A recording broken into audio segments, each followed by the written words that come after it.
whilst it's quiet, let's do an allotment update because we haven't done one in ages.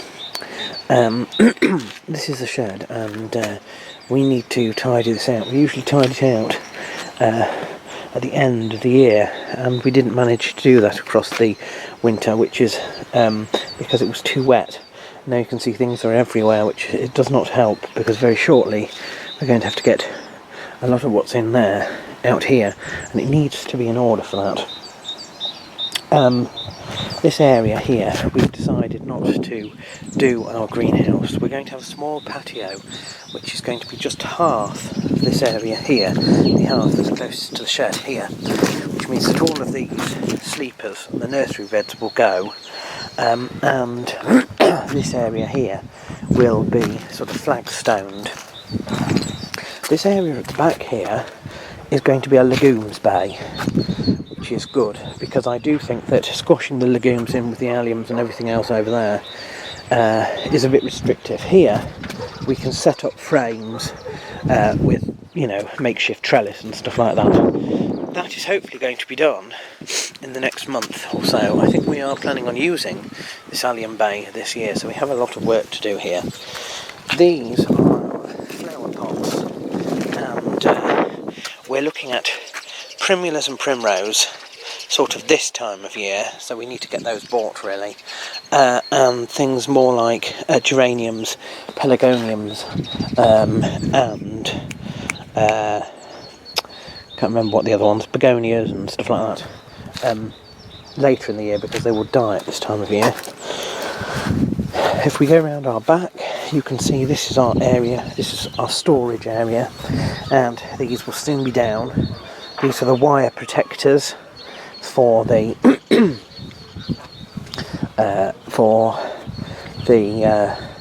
the onions and stuff like that. You can see below that we've got plastic, which will be for the lettuce bays and stuff like that. And around here is the rest of the storage. You've got the hose pipe for later on in the year, all of our slates and our sort of tubs and stuff like that. The flower bay, we need to fill this up with earth and plant, but that's not too much of a concern just yet. Our canes, our raspberries are beginning to sprout, you can see. And the thing about this is we are not sure if these are autumn or summer fruiting. We were sold them as autumn fruiting, so we were treating them as autumn fruiting, which meant that, which is different from how you treat summer raspberries, and because of that we haven't had anything yet, or not very much, so we're now going to treat them this year as summer and see if we get a bigger crop. My herb garden is fantastic. You can see that's the this is the really big rhubarb. I think we're thinking of planting another. Some of my herbs have done better than others. You can see that the roseberries are flowering, and the thyme has done well. Our chives have returned to us. In fact, there's the first chive little flower that's going to be. Can you see the little red thing down there? No? There it is. Anyway, this is my ambition, to get all of them to sort of amalgamate, and then you pull off the ones that are imposing to eat.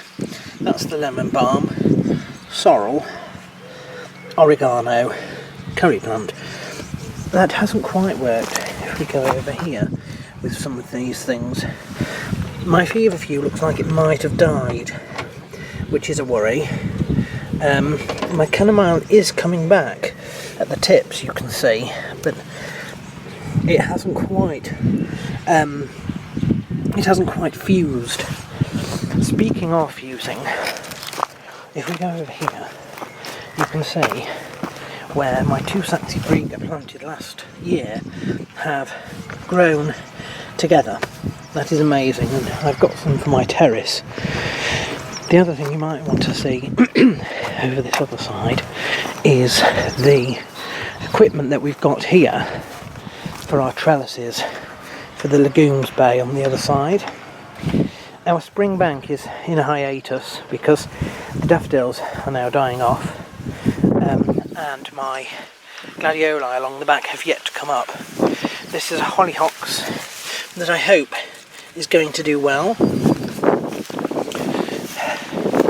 The fruit trees, two here, I think are plum and cherry, but I could be wrong, and they're leafing, which is good. Again, these are all immature. We've got years to wait before they provide us with anything.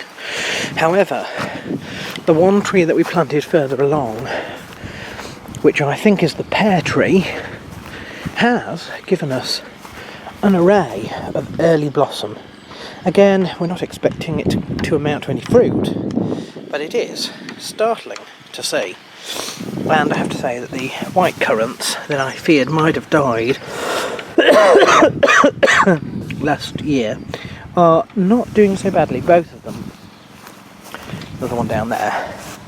And I'm hopeful to get an arch for this. This is my thornless bramble, which is starting to wake up as well. Cranberry, obviously, doing not so bad. The red currants are a slight worry to us. They are leafing, but they are also flowering at the same time. Those are the flowers, those are the sticks, that each one of those will turn into a berry. The issue is, if it gets frosty, it can kill it all off, kill all these flowers, and we get no crops. Which is why we have been doing wrapping these in this kind of stuff which keeps it warm from frost. We've covered our gooseberries as well, which you can see through. I mean, these are leafing mega time there. The blackcurrant is later, so we don't need to worry too much about this. It's leafing, but there's no sign of it flowering yet. Even these little circles, little things down there, that's only leaf, it's not actually a bud for flowers. This we're still working on. This is the patch of strawberries, and what we're doing is we're digging it up, we're removing all the grass, we're transplanting. There's a honeybee there. No, not a honeybee, a bumblebee. A bit early for everything, but there we are. We're planting it. They're more spaced out going along here, and we'll put some border in to protect the trees on that side because they got swamped quite last year. Chard, this is last year's chard. It could do with coming up as soon as we can get some more to replace it. And this is the potatoes. All our potatoes are in. Early's over that side, main, and we just have one more set to go in, which are the lates, which are going to go along here.